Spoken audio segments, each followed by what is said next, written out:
Okay, this is the world famous three-card trick, known all over the world by different names, such as Chase the Ace, Find the Lady, Follow the Red Card. On this occasion, it's Follow the Red Card, Find the Lady. The Queen of Hearts is in the middle. There's two black tens either side, so the Queen of Hearts is the odd one out. At the moment, it's in the middle. I'm going to keep my finger and thumb on the Queen of Hearts. I'm going to turn these cards around. Where's the Queen of Hearts now, Mr. Cameraman? In the middle? Of course it is. And I take that Queen of Hearts out. Hold it here. Where would you say the Queen of Hearts is now? This one? Which means these are the two tens. Would you bet me a beer this is the Queen of Hearts? You would? Alright, you owe me a bottle of brown ale. My name is Chris Cross. I'm a master of magic, a perfecter of prestidigitation. That means I'm a magician. And I'm an escapologist as well. That means I get out of things. And I'm a former contortionist, a retired contortionist. I first got into magic when I was just 10 years old on the playground at school. Before then, before I was 10, it's some age, I'm not sure which age, but before the age of 10, I received this. This is the Sooty's Magic Show magic set. Unfortunately, it's incomplete. It's like a magician's nightmare. There's only a couple of things in. Still got the instructions though. So I received that at some age from my grandparents who brought me up, with my nan and granddad. But when I first got into magic as such was when a friend of mine called Martin Shields on the playground brought a magic trick in and showed me it and all the other kids at school. And I always thought Martin Shields was pretty cool. So I learned how to do the same magic trick and we kind of started learning magic tricks together. When I was 13, I was working semi-professionally around bars and nightclubs and casinos and stuff in Newcastle. I wasn't old enough to be in these places, but I just would go in on a Tuesday in the Easter holidays, for example, when the bar manager's around and he's not running around because it's not a Saturday night. And I would just go into the bar wearing a suit, a cheap suit from Asda or something, and I'd be wearing a suit, walk in, and I'd look the part and I'd talk the talk and I'd do a few tricks and I'd just say to the bar manager, I'll come in and I'll perform a few magic tricks for you on Friday and Saturday nights and I'm willing to do it for free. I'll just work for tips. So you get a free magician and I get somewhere to perform magic. When I was 13, I went to the Whitley Bay Playhouse to see An Evening with Paul Daniels.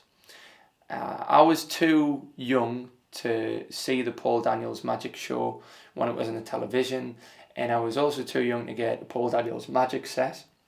I was born in 1989, so I'd have been like one when everyone was getting the Paul Daniels magic set. So I got the sooty one, and when I saw Paul on stage performing magic tricks and presenting his show perfectly and making the audience laugh and be amazed and baffled, when I saw him working on stage, at that point, when I was sitting there in the audience on the front row looking up at this guy, that's when I knew that I wanted to be a magician. I was looking at him and I said, that's what I want to do for a living.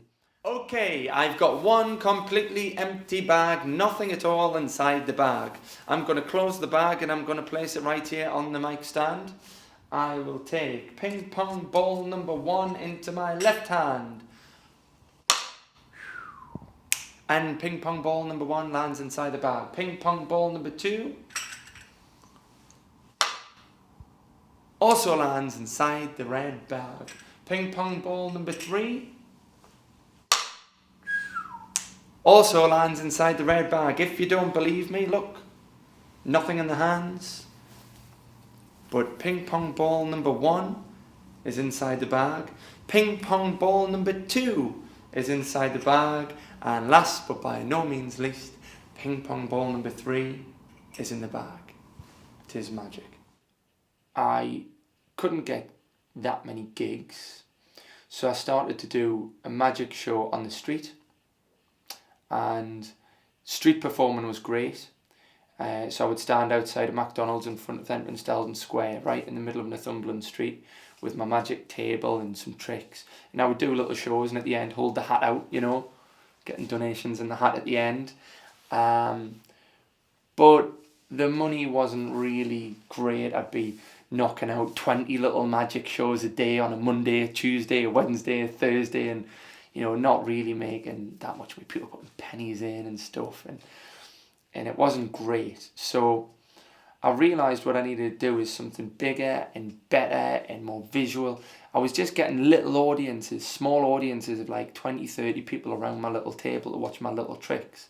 So a street performer friend of mine called Rob Roy Collins helped me change the magic show into a bigger show.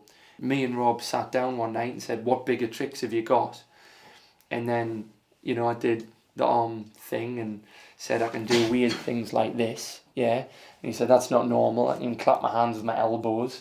And he said, that's not normal. I said, do you think people will watch that? And he says, oh, definitely. And then he said, well, it would make sense if you're doing all this dislocating stuff, it would make sense for your big finale to do some sort of escapology stunt where you have to dislocate your shoulder to get out of a straitjacket or something.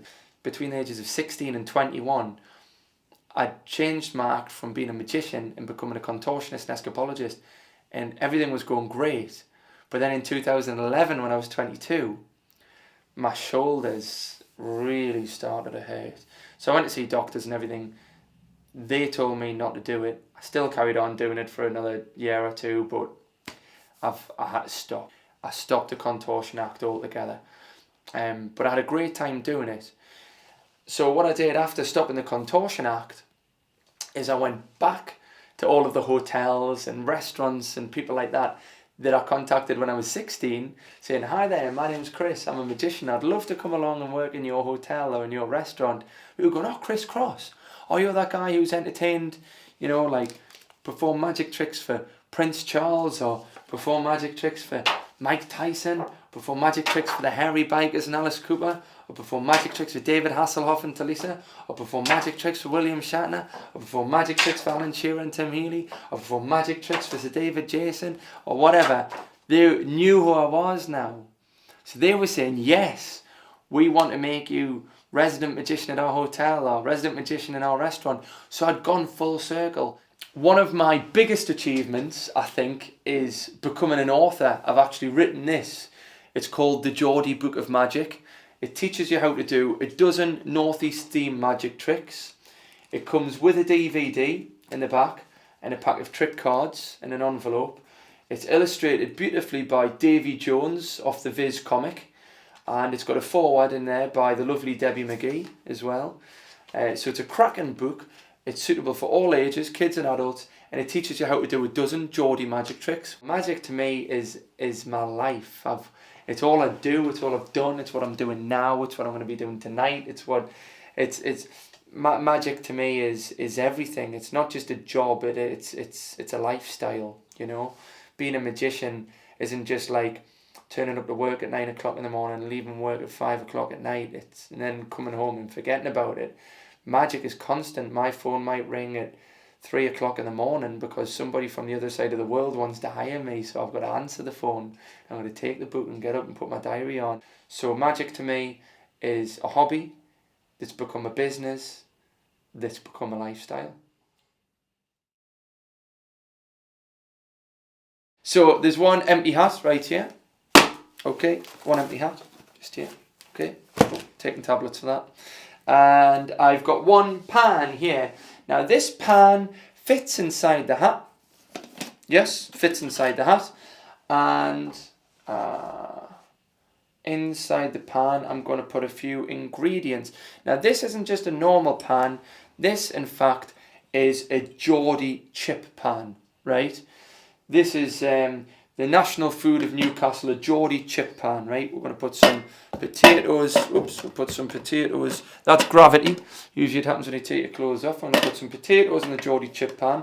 Not only potatoes, but we're also going to put proper chips.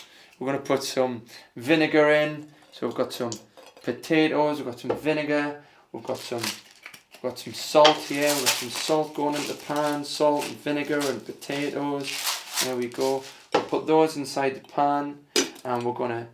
This is like I say, this is a magic Geordie chip pan. Okay, the magic Geordie chip pan. So we'll apply a little bit of heat underneath. In fact, we could do with a little bit more, couldn't we? So there we go. A little bit of heat underneath, and ladies and gentlemen, this is the magic Geordie chip pan. Look, chips.